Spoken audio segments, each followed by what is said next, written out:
about these blasts in Crimea?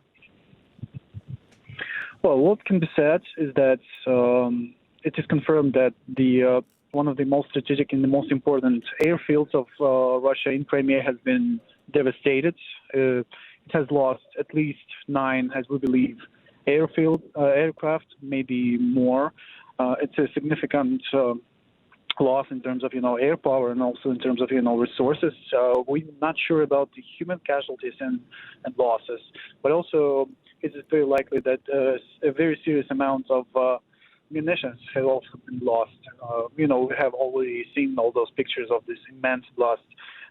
It remains an open question what was the cause of this incident. Most likely, from my personal point of view, as we have seen all the details, it was probably a work of the Ukrainian submarine team operating killer drones, suicide drones, kamikaze drones, from water area somewhere close to Crimean coast. I think at this point, given all the details that we know, it's the most probable answer, but we do not know it for sure. And how common is it for Ukraine to have those kind of successes in an area like the Crimea? Well, it's a very serious success, especially given the fact that, over the last few years, Russia has been turning Crimean Peninsula into basically one giant, super protected military base, like a aircraft carrier that cannot be sunk. So Russia boasted its protection that stretches from underwater area to open space. So it is a very big question and big fixation that Ukraine managed to penetrate its air defenses, its ground defenses, and inflict such a devastating attack. It's a devastating attack in terms of the material losses and human losses to the Russian military, but also it's a huge blow on morale and a big question behind the competence of the Russian defenses. It's the strike in the very heart and the most sensitive place of Russian defenses. Yes. I'm going to ask you about Zaporizhzhia in a minute, but President Zelensky has told officials to stop talking to reporters about Kyiv's military tactics, which I suppose sounds like a sensible thing to do. But why has he decided now? Well, it's a bit more than that. It's just in general, the Ukrainian media space, it suffers very little resistance from the military, from the authorities in terms of information. There's basically no censorship. But the bureaucratic machine at the Ministry of Defense, at the government, it still has to have its say. So here and there, sometimes the military officers, they talk to journalists and they make statements that seem to be overblown or even too bold.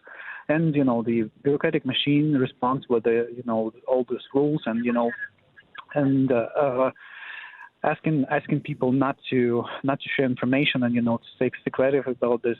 But in general, a war in the military in Ukraine is a very open conversation with lots of criticism, lots of opinions. So from the bureaucratic point of view, they want to limit this, but in general, it's not having a strong voice. Yes. Let's talk about Zaporizhzhia now. There was a time in this war several months ago where there was an attack on that nuclear power plant, or the Russians had surrounded it, or there was, everything felt very, very precarious, and the media was very much reporting this. But take us through what's actually happening at this Zaporizhzhia nuclear power plant right now, because it seems incredibly dangerous.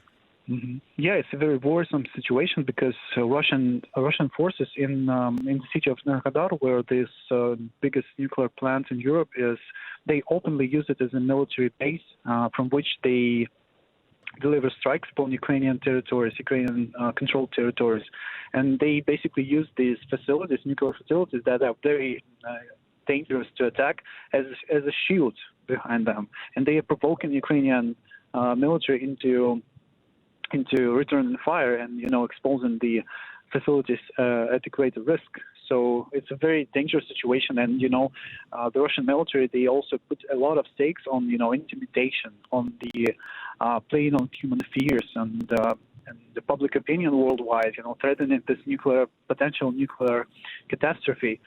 So yeah, it's a very dangerous situation in which Russia may go way too far, as things could go out of control.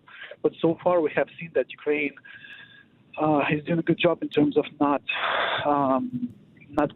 biting this intimidation, not biting these provocations, and delivering real serious strikes upon power plants. So far, what we have seen is that Ukraine prefers to use kamikaze drones that are small and they deliver very precise and very low impact strikes upon the Russian weapons in the plant, but without jeopardizing the security of the facilities.